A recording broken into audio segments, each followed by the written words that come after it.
Hello and welcome to the 909 podcast. It is episode 209 of the 909 podcast. And as ever, it is myself, Niall Byrne, and Andrea Cleary here. How are you, Andrea? Hello, Niall. It's raining. It is. It's all Joe Biden's fault. Oh, he's coming. He's coming. I live on the canal in Dublin and I can't park the car outside the house because Joe Biden is driving by at some point. Also, can't use any of the bins in Dublin. Have you noticed this? Yeah, I was on all the bins are covered in plastic. It's ridiculous. All the bins are covered. Well, I mean, there was a news story. It's fine. But I mean, it's very exciting. He's in, I think, as we speak, Dundalk. So I hope he's having a lovely time there. I hope the Mary Wallopers are there to say hello. Maybe just Mustard as well. And maybe Jinx Lennon. I hope Jinx Lennon is playing a song for Joe. I don't think he would be, to be honest. And then, he's down to us tomorrow. So, well, look, I hope Diamond Joe has a lovely time. Diamond Joe Biden and his son Hunter, who I didn't realize was coming until I saw it yesterday. I see. Oh, okay. Fair enough. Anyway, that's not what we're talking about today. Thank God. It certainly isn't. It's not what we're here to discuss. We're here to discuss a much more important topic in terms of the music podcast that we present here. And that is, we're going to be talking to Louise Bruton shortly about access and accessibility and venues and in Dublin particularly, but also in a wider scale in terms of what it takes for somebody like Louise Bruton, who is a wheelchair user, to navigate the live music scene and what is being done. Has it got any better? Has it got any worse? Now, Louise has a really good Substack that she started recently called Legless In Dublin. It's Legless In Dublin is a newsletter brought to you by journalist, author, playwright, DJ and wheelchair user Louise Bruton, covering areas of access and disability. Louise offers reviews and personal essays that champion disabled people and educate non-disabled people. So I think leglessindublin.substack.com is there. It is great. I've signed up to it. I hope you will consider, after we have a chat, if you haven't already, signing up to it, because Louise has not only a great writer and obviously has been on this podcast before, but has a unique perspective and first-hand knowledge of what goes on in terms of access and disability to do with live music and venues and the wider world, because it is really, really honestly important. Has been kind of sharing and educating on this topic for free for many years. So yes. At this stage, that's the thing. Yeah. So we might ask Louise about that as well, but just the idea that, just because you have that first-hand knowledge shouldn't mean you have to spend all your time giving it for free. So, leglessindublin.substack.com, you can support people, Louise there, and learn about what's going on, and also read some of her great cultural writing as well. So a good place to do that. I saw you at the Indie Sleaze night last week. Wasn't that nice? It was banging. I popped in for, I'd say, to see yourself and Harry there. 7 to 8 songs. They were all great. Oh, I think you were there for a bit longer than that, surely. Was I? Yeah. Felt like you were. Yeah. I thought you might have got 2 Strokes songs in, no? I think I got 2 Strokes songs in. Yeah, I think you did. I played got one. Got 2 Justice songs in. Got some Vampire Weekend in. It was just great. It was lovely. I'd been at my friend's birthday party, and then Harry and I slipped away. Before coming into you, we had a slice over in Defontaine's. Where the whole place, everyone that was in the place, including the guys that work there, were all singing Because I Got High. And I was looking around and I was like, this is culture. I'm having a cultural moment right now. And then went into you, had a bop, and went home, and it was lovely. It was an excellent night. I hope that you put on another one of those nights at some stage. Yeah, I think I will. It seemed like a hit to me. It was great fun. It was just people are really happy, and God, it's something better when people are happy and excited. And enjoy it was one themselves. of those things where it's like every single song that came on was like, oh my God, I love this song, and everyone was kind of having that reaction. So, it was great. Harry and I were on the dance floor and we were like, "You're up it front." Was a good time, wasn't it? These were good years. Yeah, I guess I was really before in the afternoon. Probably I was kind of going, "How is this going to work? Is this going to work at all?" And I was really dead myself. And then I was as soon as myself and Alex Donald, who played with me that night in the Workman's at the Indie Sleaze night, started, we were like, oh no, this just works. Great. This just works. Because I was kind of like, we're playing a lot of rock music, playing a lot of electro and kind of fun remix stuff, but it all worked in well together. It was great. I have been singing the Franz Ferdinand song. Was it Do You Want To? Oh, I was there for that. A lot the last few days. It just is in my head, that catchy do do do do do do do do. Yeah, so that's in there, and really just repeating on me a lot in a nice way. Do you have the playlist of what you played? The set list? Is that I have the recording. Oh, cool. Which I'm going to share on Patreon tomorrow. Excellent. So this week. So I have that. I have 3-hour playlists. So I will share that on patreon.com/Northern9. So yeah. Let's have a chat with Louise Bruton.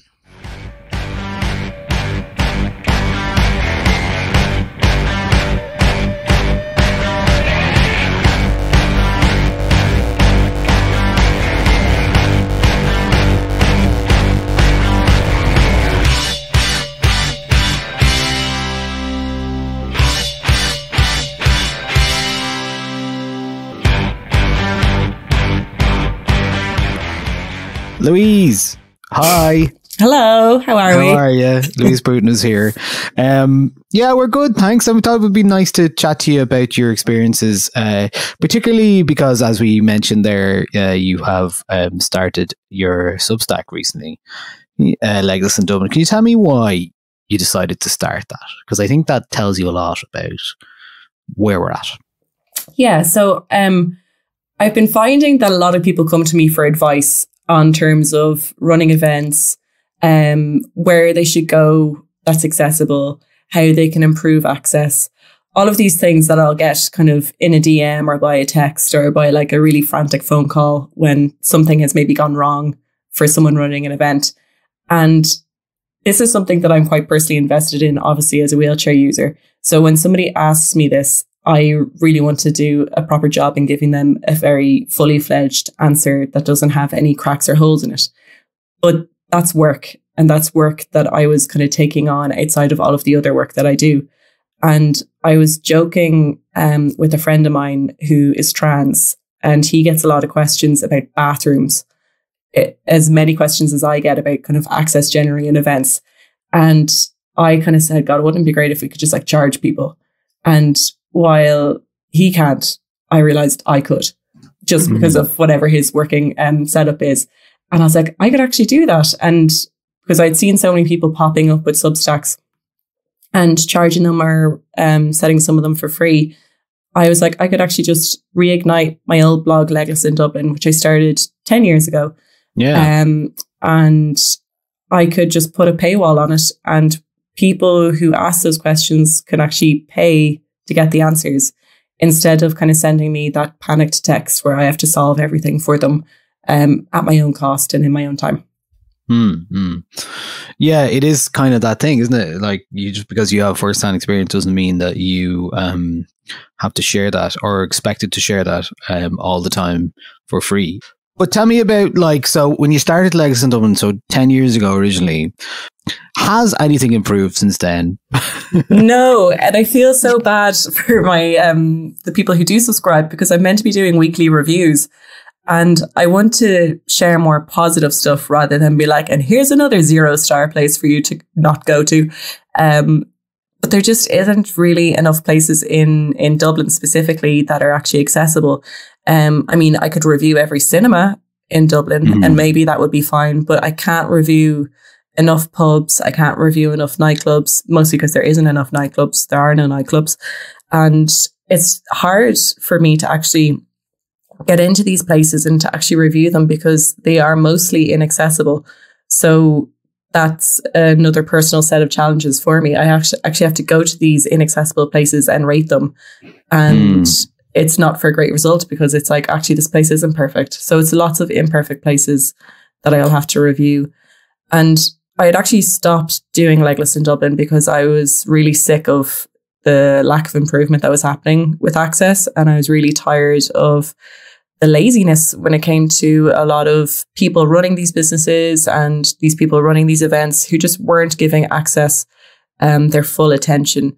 Like in the UK, there's brilliant organizations that do, specifically with music venues and festivals, they're called Attitude is Everything, and they look after access. They give access workshops to music venues who want to improve, and they also run the access entirely for Glastonbury as well as like loads of other festivals. And I think they first did Glastonbury maybe about maybe 12, 13 years ago. And it used to be something like only 400 people who were disabled attended Glastonbury. And now that they're running it, it's like something like 4,000 people. So it just shows the huge impact that it makes, where disabled people feel safe going somewhere, and where there are people who are specifically in charge of access. When they're doing that, it's just such an impressive feat, and it looks after people, and people are willing to give their money.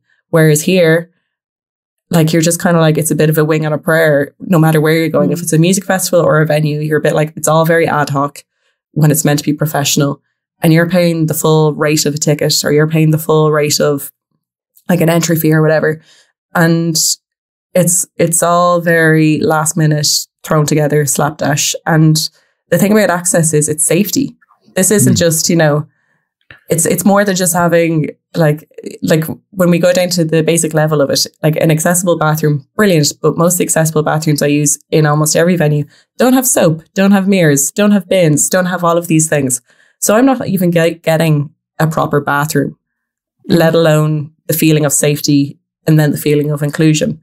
So it kind of adds up. And I know the reason that I do a lot of it is because I was maybe a bit more accepting of all of this. Like, I'd rather be there than not be there. But now, because I'm 35 and I'm a bit like, God, what's the point of being there at all if you're not going to be looked after properly? So it comes in waves in what it is that you're accepting, and then in terms of what you just is just downright unacceptable.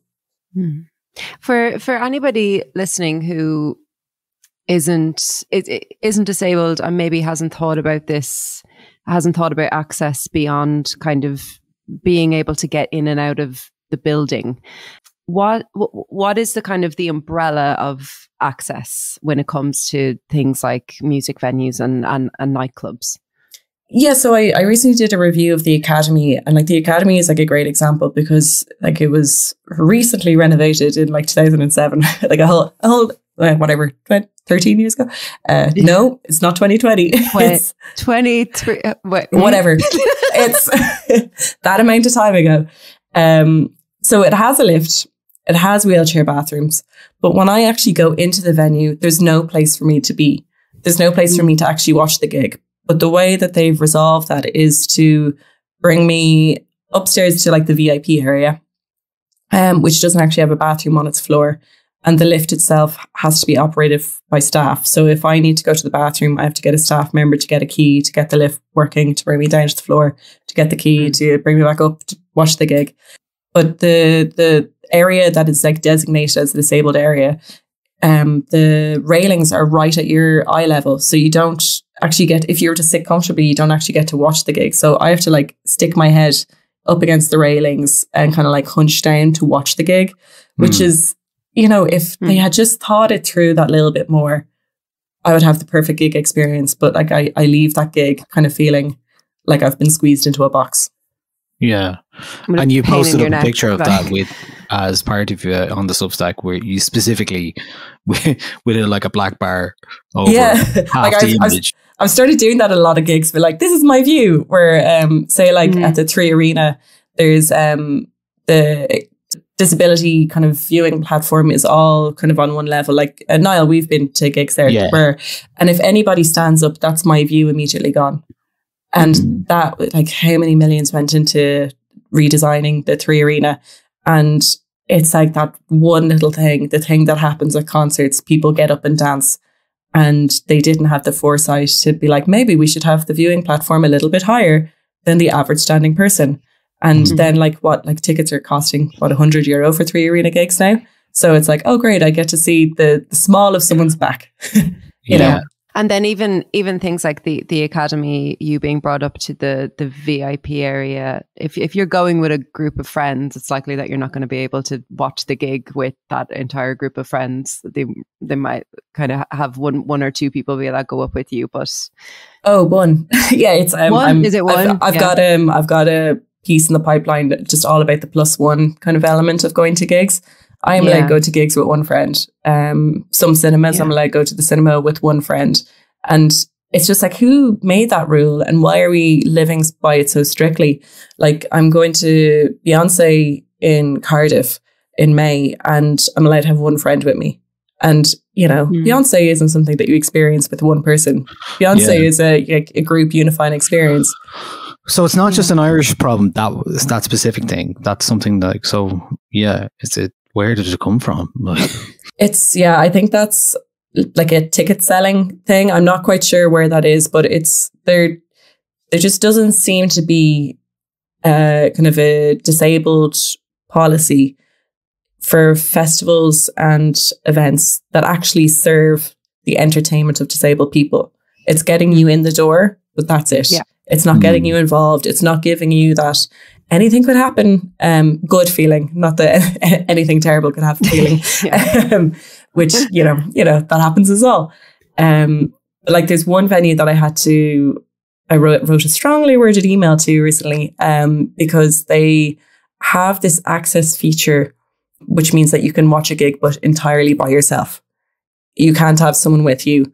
And I had to write this email to the owners, been like, I can't believe that you've reduced the access. And then they've kind of changed it now where that if somebody wants to watch it with friends, they have to go to a certain standing area. But again, it's that thing of like, why is the safety feature the most excluding version of participation possible?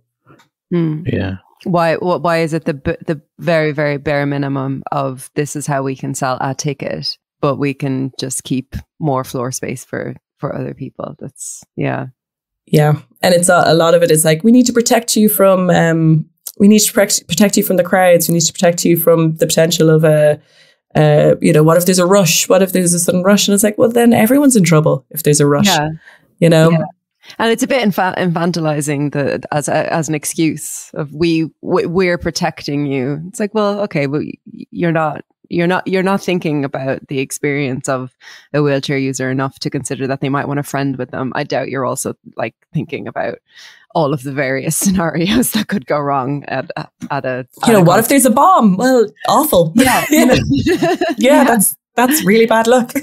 Yeah. But I mean, I think what you mentioned there about the kind of the communal aspect of things and not being able to experience things with more than one friend is so important, because, you know, we've all been to gigs with one other person, and that can be a lovely experience, but it does remove that kind of that group sense of like, oh, this happened, or did you see your one? And, you know, just hanging out with your friends together and experiencing something communally, which is how live music is supposed to be experienced. So it just seems like there's no thought given to actually not even maximizing your enjoyment, but just kind of allowing you to get the minimum of what being entertained at a concert is. That isn't just watching it. Yeah, and that idea of picking one friend. So like a big example is me and 3 of my friends went over to Manchester to see the Sugar Babes, which was amazing, in the smaller O2 venue in Manchester.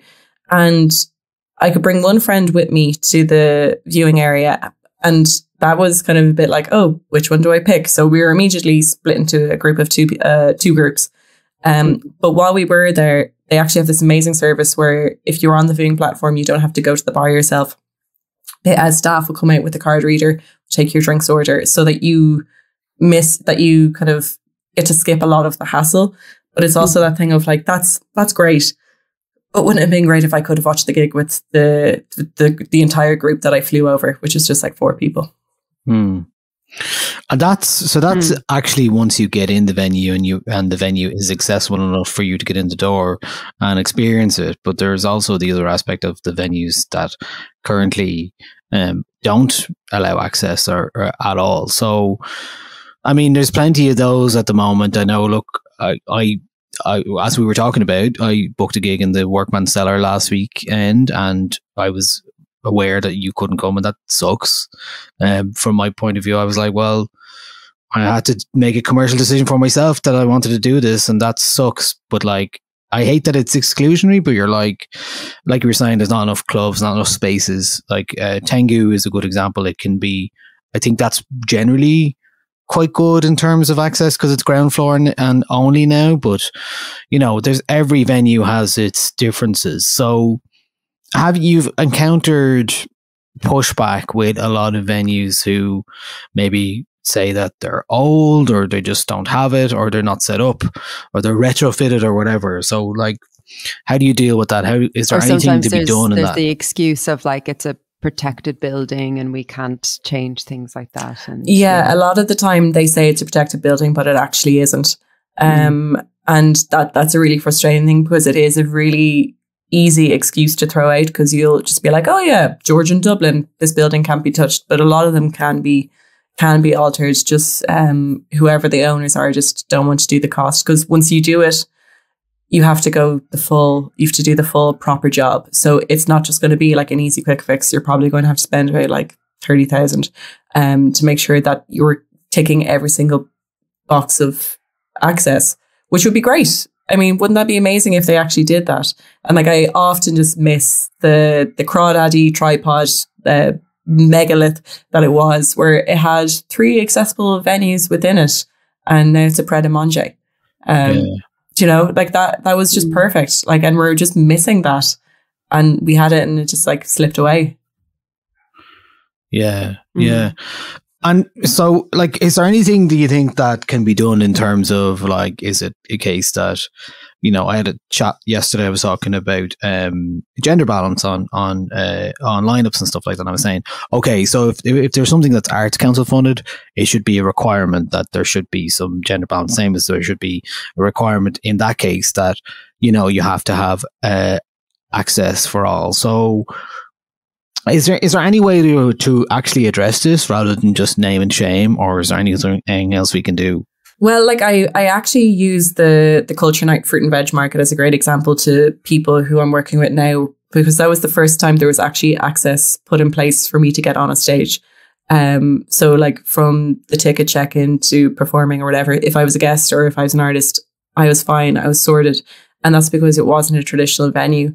And like, this is like so hopeful. I know a lot of people are thinking this too, is when we have so many empty buildings in Dublin right now, so many office blocks that just aren't being used, like, can they be turned, can their purpose be kind of more community based, where we can actually use them, and they're all, you know, they will be all following some of the building regulations. So there will be ground level access, there will be lifts, there will be wheelchair bathrooms. Those things are all there, they're all existing. It's a bit like when Block T existed.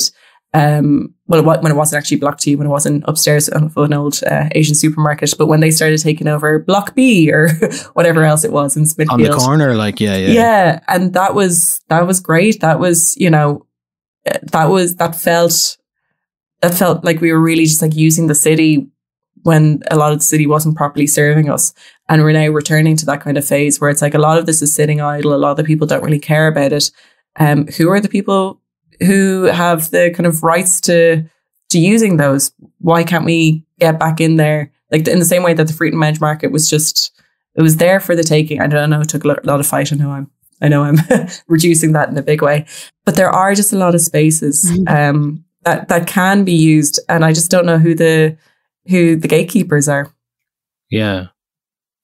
Yeah, certainly it feels like if you are opening a venue or using a space, you should have to, whether it's grants available or whether it's Dublin City Council or a local council who have to be involved in that. This is where you would hope that the nighttime advisors, there was one announced for Cork today, the role was announced today. So you would hope that that kind of stuff is where you get to be the glue between those people who own the venues and the people who actually matter and who go to the gigs. For people who are renovating venues as well. I mean, Workman Cellar used to be the liquor rooms, and then it was done up, and there wasn't, and accessibility wasn't something that they chose to do with that venue, which is really, really unfortunate. You know? They just keep finding all of these rooms and then just don't put a wheelchair bathroom in. Like the place just keeps on expanding, and yet I don't know why, but there's just no wheelchair bathroom. But like that's a big thing as well. When you look post-COVID, like loads of pubs that now have bigger smoking areas suddenly have all these extended outdoor areas so that people could just be outside. I was like, where was all this space, you know, beforehand? And why could you not have taken, you know, a few more square meters of that space and just put in a kind of a wheelchair bathroom or put in a ramp? Like there's so many buildings that are like very obviously able to do this. And I don't understand why it isn't. Like I know that there is a private grant that disabled people can get if they're renovating their home, and you can get up to 30 grand to cover like 95% of the works. I don't know how that works for like a commercial place, but commercial places should be following building regulations. And I just think that there's these loopholes. There's a lot of loopholes that means that certain venues don't have to do this. If they're doing renovations bit by bit, maybe they don't have to do this. And maybe that's why so many of the bigger venues can expand gradually over time and not consider access at all. Yeah. Does it get tiring having just kind of having the same conversation now as what was happening? Yeah, does it feel the exact same conversation? Yeah, like it's and that's what's so frustrating, and that's what gave me this new rush of kind of like, you know, action, where I was like, are we still here? Like, are we still genuinely having this conversation? And like one thing that I have kind of said to a lot of people is like, I wish I had the same kind of allies that most other groups had. Like it's just disabled people do not have the type of support that most other movements or most other kind of groups of people have. And I don't understand why. Like, you know, there's probably a very glaring answer where maybe people just don't consider us. But that's too cruel to be taken as truth. Like, you know, I would like a lot of the time I'm kind of like, why am I assessing whether or not something is accessible when all of you can walk around and go into any venue, any building you want? So why are you texting and emailing me? Like, it's like, why, who's taking responsibility? Like, why is it my job to figure out where I can go when a lot of the people who are asking me these questions have the freedom to go anywhere? Yeah. It's certainly something that I've been trying to be more aware of in terms of venues, and being very upfront if I'm asking to book something, always asking, is it accessible? Why not? What are you doing? Kind of thing.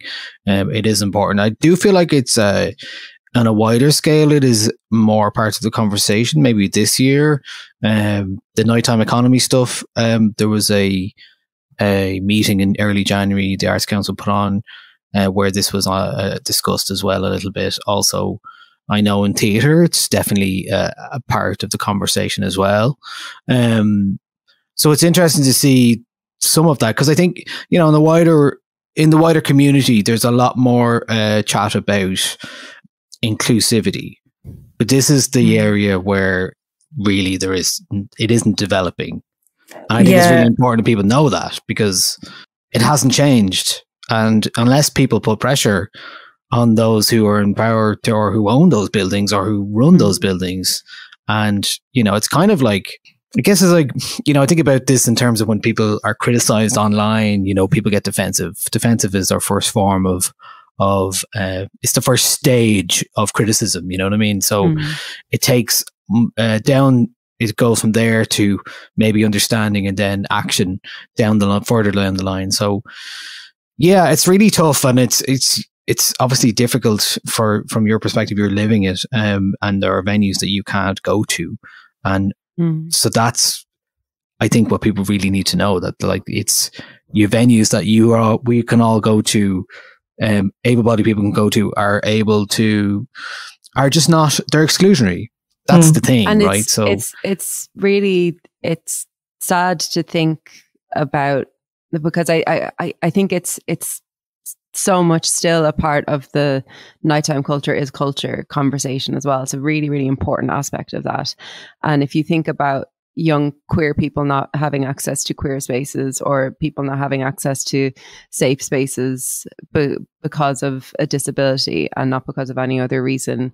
And I know that, you know, queer nights and kind of alternative nights are, they're existing in a subculture onto themselves, it can be very, very difficult to even have that kind of stuff put on, to find spaces for that kind of stuff. But then to not have those things happen in spaces that are still exclusionary to people, you're not allowing queer people to have access, based on them being disabled. And it's that thing of just being excluded from culture, which is a really, as we all know and agree, is an incredibly important part of your life, especially as a young person. Like, you want to go out and get the shift. You want to go out and just have a night like everybody else. You want to go out and get locked. You want to go out and take your first pill. You want to just do all the stuff that other people are doing, and to have all this extra work, even if everyone in the group does agree on an accessible venue to go to. And it's a lot of extra labor to go through, having those conversations and saying like, oh, well, would you mind if we go here instead of here? And all, like, that's a lot. Like, I'm thinking particularly with like young people who are kind of going out for the first time, and I'm like, that's a lot for a young person to take on, to like speak up in a group that much. That's the thing. Yeah, it's like the necessity of having to speak up for yourself and be like, this is what I need.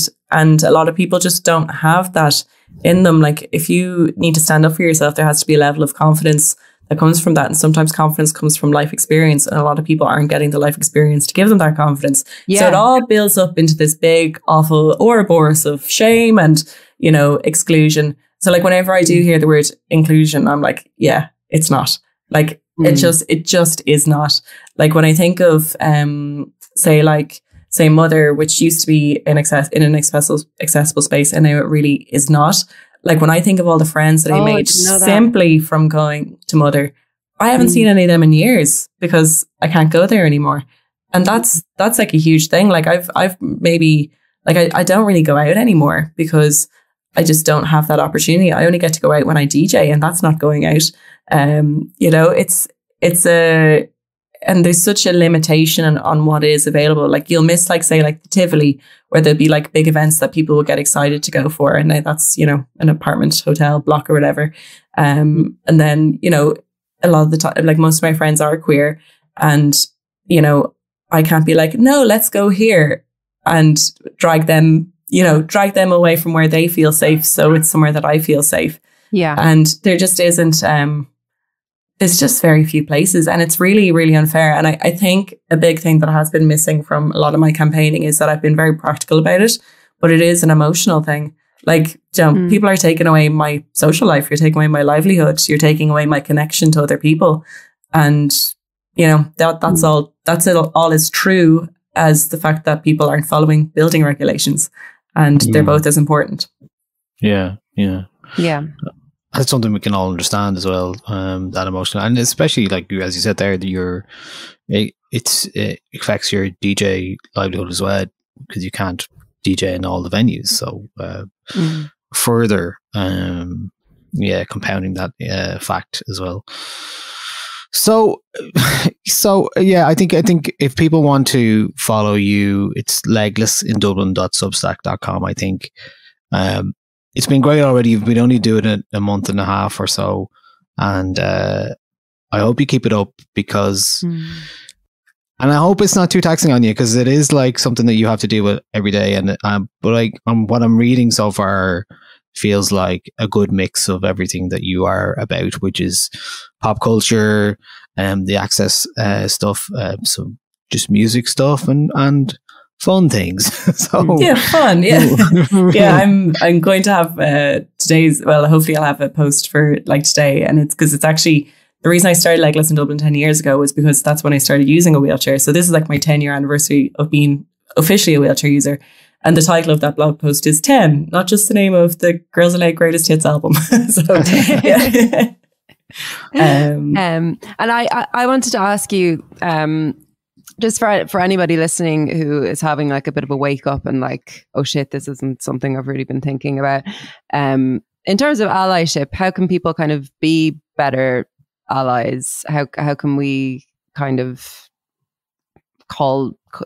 is it calling out venues? Is it making sure that where you're going is accessible for everybody that's going. You know, what kind of things do you wish you'd seen over the years from friends and even from strangers?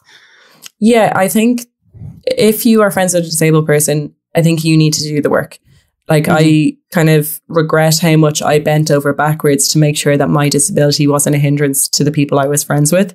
So that meant me taking on all the work of booking and researching, you know, restaurants or holidays or whatever. Or then maybe I didn't trust a lot of people I knew enough to actually book places that were properly accessible.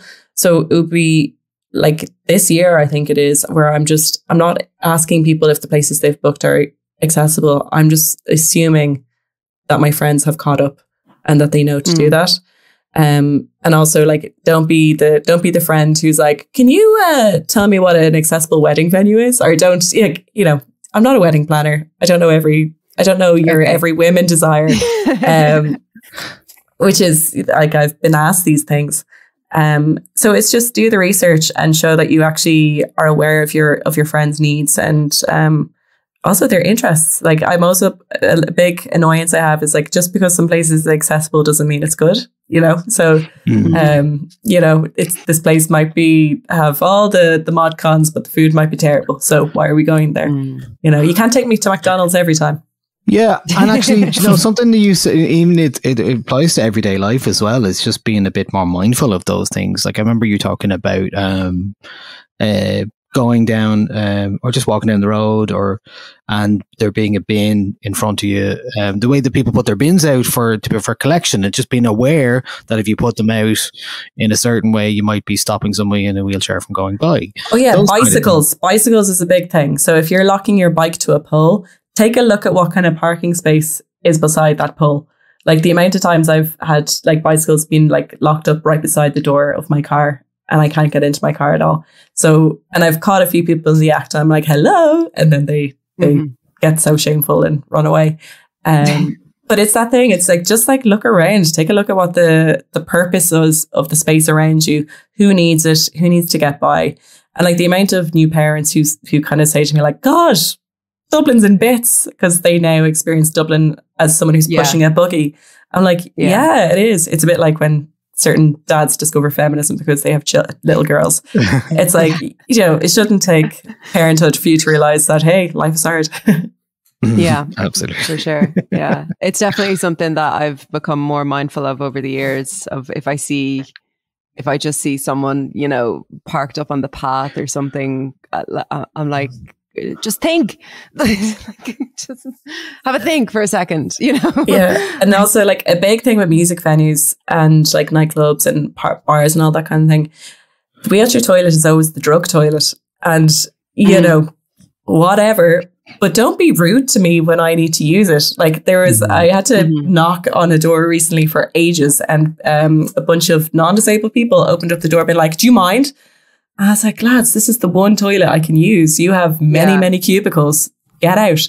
But it's just that kind of thing of just be so considerate. Like, even if you're taking drugs, I know that's hard, but try it. Yeah. If you're becoming that level of an asshole on drugs, maybe rethink the drugs you're taking. Louise, what have you got coming up professionally other than Legless in Dublin? What else is happening for you? I'm doing a double bill in Wigwam this weekend, doing Sam Smith after parties. Whoever goes to Sam Smith concerts, I don't know, but I'll have the after party. Satanists, clearly just Satanists. Yeah. So Satan will actually make an appearance at the weekend. So I'll be there Friday and Saturday night, and yeah, I think that's all I have for now. But yeah, and I've actually started contributing to the Sunday Times recently, which is really nice as a writer. So I believe I'll have an interview with James Vincent McMorrow on Sunday in the Culture magazine. Very good. Does he have a new album or something? Oh, have you not heard? Songs from the Future in the National Concert Hall, end of the month. I forgot. I had seen that. Yeah, the album's been created on stage, and it's quite a. All right, Louise. We'll have you on again, I'm sure, for another chat about something music related for sure. But like, I think everybody should subscribe to my Substack and give me money 100%. So I can pay for all the therapy that this is causing me to take under. Yeah. That's Legless In Dublin, substack.com, Louise. Thanks so much. Oh, and Louise, sorry, an important thing. Disabled readers. Oh, disabled readers do you have a deal get a free subscription. Yeah. Disabled readers don't pay? So if you are a disabled person and you want to have a subscription, all you have to do is DM me like on Twitter or on Instagram, and I will set you up with a lifelong subscription that's free forever and ever. So yeah, that's only non-disabled people need to pay. Disabled people should never pay. And that goes across the board in all areas of life. Yeah, let us skip the queue. Give us free tickets. Just forever. Generally. Yeah. Okay, Louise, you're on @LouBracci on Twitter, and it's LouBrew on Instagram. That's me. You. All right, great. Thank you so Thanks, much, guys. Cheers. The sun will rise, the sun will set. 7 days, 5 and 2, from this life into the next. We're all just trying to make it through. We're all just trying to make it through. In every class, in every school, at every desk, where time's well spent waking up to break the rules, waiting for the week to end.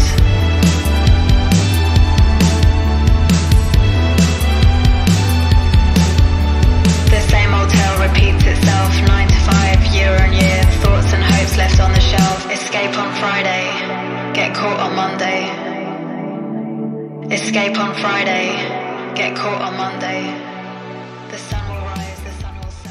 Thanks to Louise for coming in and coming in virtually on our podcast chatting system. I'm not giving them any. It's not Zoom.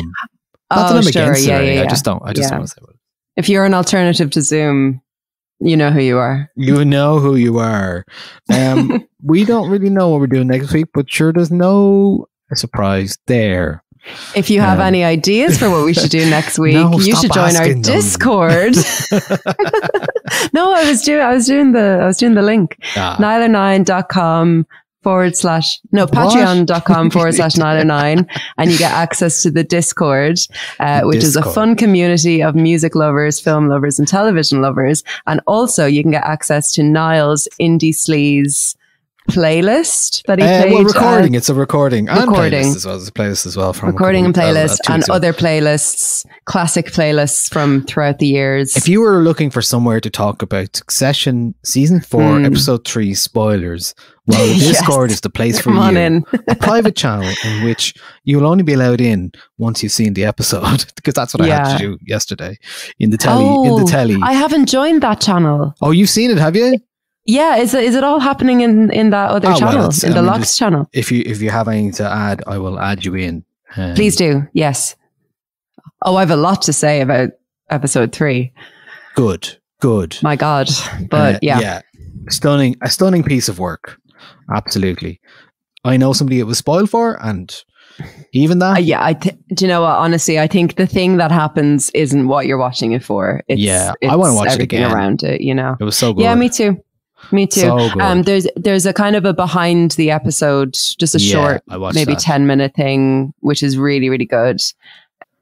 Just the more I watch it, the more I want Roman to win. I just think he's shown the most growth, and I just want him. The Squid Game of Succession. I want him to win the Squid Game. But also I want him to win, even if it means he loses all his money and just like finds love, or, you know, learns to love himself, gets therapy, like that sort of thing. That'd be a nice thing. At the end of the series, we should talk about it properly in like our monthly wrap up or something. Have like a proper Succession chat. You know, we should just do a bonus episode all about Succession, really, to be honest. And what was the other thing I was going to say? Oh yeah, also on the Patreon this week is which I do every month, is half price discount tickets for Lumo Club, which is on Saturday in Yamori Tengu, an accessible venue, thankfully. So that is happening on Saturday. So yeah, things are back to normal. I say that as if it hasn't been back to normal for a while, but like, I don't know, last year was just weird, wasn't it? What is normal, Niall? What is normal? It's raining outside. Joe Biden's about to come past my house in the next 24 hours. And is he coming? Whatever. Like, are you on his route? Are you going to wave? He must be, because why would they have closed all of? I'm not allowed to park my car outside the house. I had to move my car because of that. That's where we're at. Okay. But yeah, that's it from us this week. Talk to you next week. Yeah, that's Not a 9 podcast. Bye.